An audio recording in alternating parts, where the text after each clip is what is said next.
Voici à présent une confrontation étonnante au musée de l'Orangerie entre les artistes dadaïstes, qui dès la guerre de 14 rejettent les valeurs traditionnelles, et puis d'autre part les œuvres africaines, amérindiennes et asiatiques. L'exposition Dada Africa nous fait ainsi voyager du monde de Tristan Tzara ou de Picabia à celui des masques et des statues d'Afrique ou du Japon.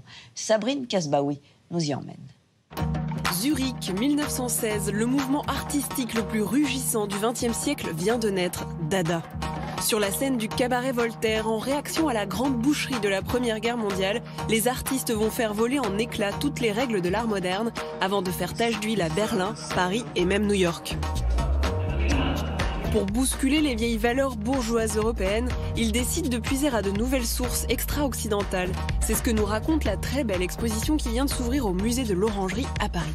Ils vont créer ensemble un mouvement artistique qui va à la fois être basé sur la poésie, la danse, le chant, la pratique plastique, véritablement un brassage des arts. Et c'est ça qui va faire la richesse de ce mouvement Dada, c'est ce grand vent de liberté qui va souffler sur ce que c'est que la création.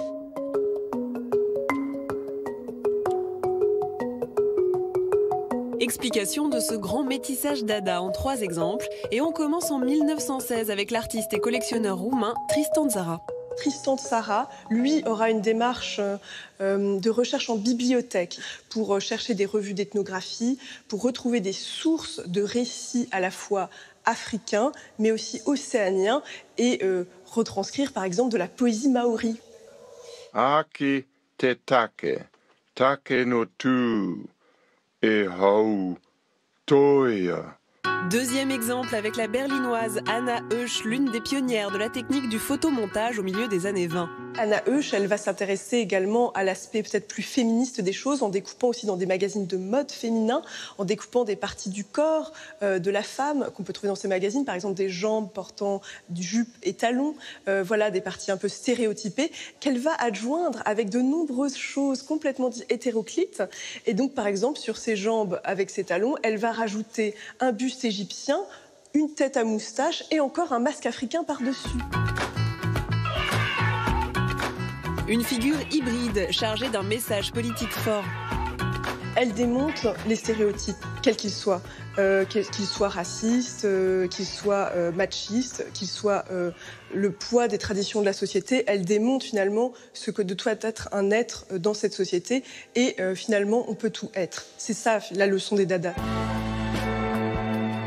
Troisième exemple avec les costumes créés en 1922 de la plasticienne et danseuse suisse Sophie Taeuber-Harp.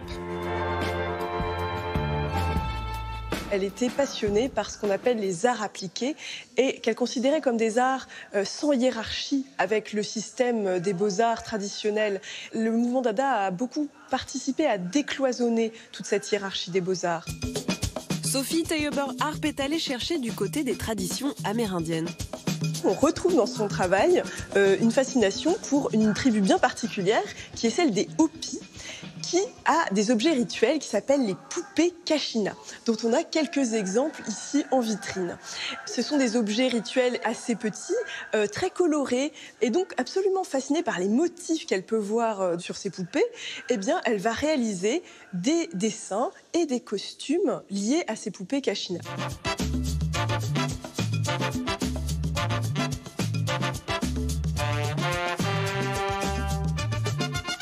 Passionnée par la mise en scène du corps, Sophie Taeuber-Harp s'est produite très souvent sur la scène du cabaret Voltaire.